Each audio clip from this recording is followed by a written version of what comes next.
And welcome to the news 90 minutes later. I'm your host Alex. So let's take a look at the news today. Theo Hernandez leaving AC Milan with some moisty statements. He declares the club's recent direction and decisions no longer reflect the values or ambition that made me choose this place. Now we have a correspondent from Milanello. Line to you. Yes, Alex, we are here from the pitch of Milanello. We watched the players training. They were going right, they were going left. There were movements on the pitch. We also have an insight from the coach. We heard the coach Massimiliano Allegri shouting, "Park it! Park it."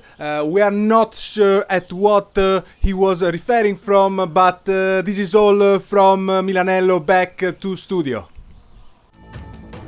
And now to our favorite soap opera, Jashari and AC Milan, where Club Brugge refused another offer from AC Milan, while the other team of Milan, Inter, is showing interest to the player, who said, "No, I want Milan. I do not want to play the Champions League in the next year." The offer of 32 million was rejected by Club Brugge, which is showing the big clubs of Europe how to sell their player for the price that they want to. And now one last news from our segment, our animal friends, where this cute dog think he is helping with the laundry, while clearly he is not, and he's just slowing the process. Thank you for coming to the show.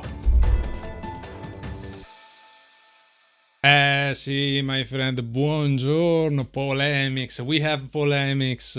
I was worried recently because we didn't have too many polemics. Everything was going where was going, but you know, it's not the life of a real Milanista if we don't have some polemics. So let's talk about these. Why not? Theo Hernandez, Jashari, the market that is struggling to start.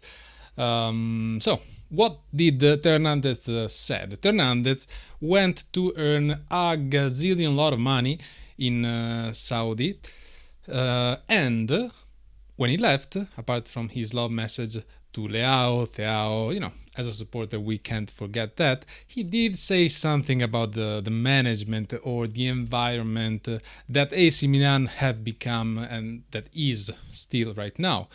He basically said that the values, the ambition of the club is different, nodding also to Maldini, that things had changed, and then, you know, he didn't want to stay there anymore. Now we can say a lot of things also about Hernandez, because his performances in the past years are unexcusable. You can't perform like that. You're getting paid millions. You should at least, at minimum, try to do better.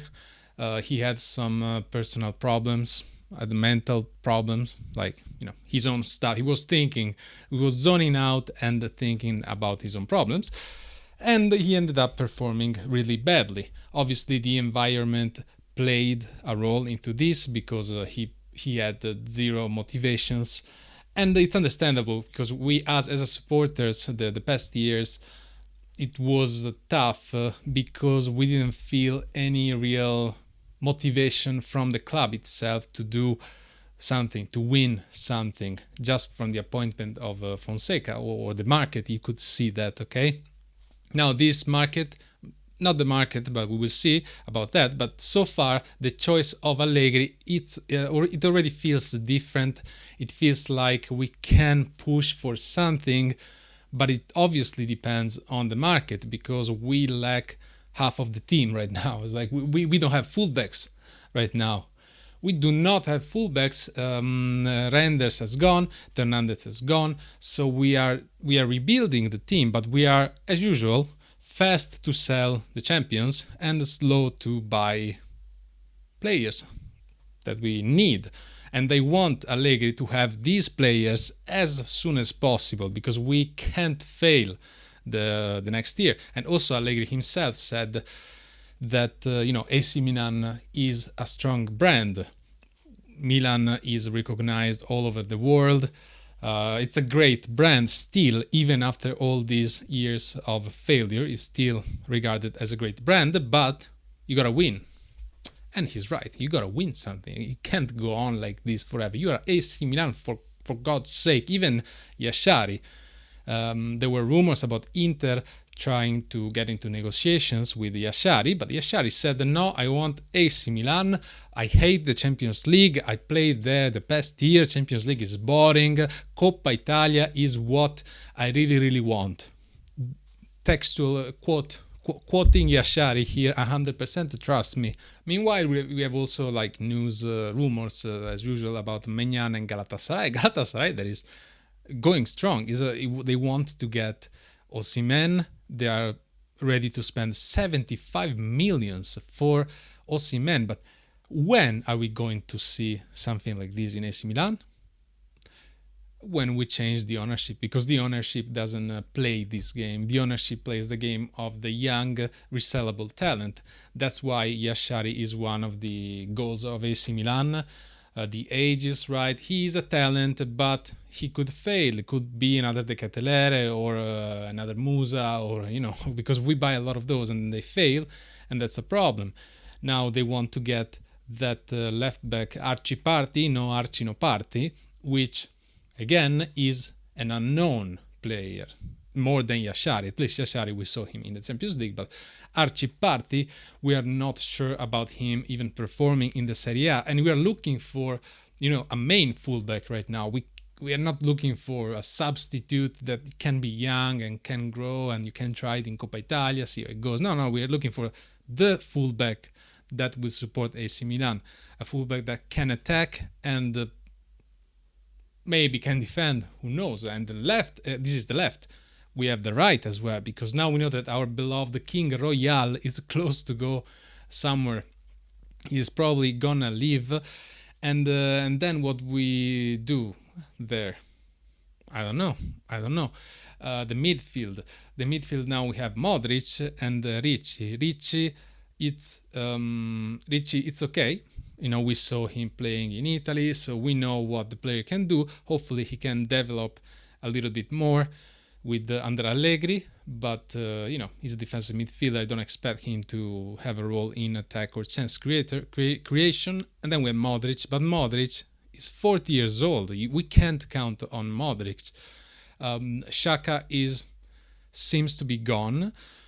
The thing with Xhaka is that it's good to add some experience and some young players. That is a strategy that that's what we can do in AC Milan. We can't go on and buy the good players already affirmed. We have to buy gambles, okay? But if you get like Xhaka, that is, even if it's 32, 32 is not 40, like Modric. Still can teach, can help, can bring that experience that we didn't have in the past years. You can do a mix a little bit like Inter did until now. So a mix with, Inter had a pretty old team, but you bring in some youngster and you try to blend instead of just going all young. So that was my hope, that they will try to get some really affirmed player. Modric is one of those, but he is 40 again, so we don't know. It's a question mark, and again, it's an opportunity, and our management works on opportunities. So getting Tare didn't really change anything, mainly because Furlani is in charge. So Furlani chooses what he can do and what he can't do. And regarding Jashari, AC Milan did a good offer, in my opinion. 32 plus bonuses for Jashari. It's a good offer if you think about the value of the player, because the player is untested. We do not know. We know he is potentially can be a good player, but we don't know that can be good. 40 millions, it's a lot of money, but I respect Club Brugge a lot. A lot of people are going against Club Brugge. I hate dealing with them, blah, blah, blah, blah. But do you think that any club likes dealing with AC Milan? dealing with AC Milan is a horror. First, they lowball you. So the first offer of AC Milan doesn't count because it's not a real offer. And I don't know. I think it bothers other clubs when you get like an offer that is low and then you stay low. And I respect Club Brugge, because if they say, you know what, I don't really need to sell Jashari, so I want 40 million. You don't give me 40 millions, I'll sell Jashari the next summer when I get an offer from the Premier League, because that's what they're waiting. They're waiting for a lot of money from the big Premier League, right? So being firm is something that I respect that, because I wished our management was a little bit more proactive while selling renders instead of rushing. They could have squeezed out more money from Manchester City. I think it would have been fair to have like the base more than 55, 57, what it was, right? But unfortunately, that's what it is. So we will see how it goes with Jashari, if Club Brugge will listen to the player, because the player wants to go to AC Milan. So now what is going to start, like a fight in between the club and the player is, we will see what happens there. We do not know, but we know that the market is not starting yet, and we needed to fix a lot of positions. If the striker is a problem for Allegri because he is not into my friend Santi all that much, then we got to do something. Vlahovic is in talks, I think, with Juventus to just stop the contract. That could be a way for him to join AC Milan. Como is spending a lot of money. Como is going. Como is gonna be fun, interesting team to watch in Serie A if you don't know what to follow in the next year. Leoni is the other one, but also Inter is into Leoni, so I don't know if AC Milan want to push 30 millions, was it 25 or 30 millions they want for Leoni, which is a lot of money, but that's how football goes right now. If a player is young and shows a little bit of talent, bam, 30 millions. This is the reality of football, my friend. But I'll see you soon. My friend. You have a nice day. Buonanotte, buongiorno. Ciao.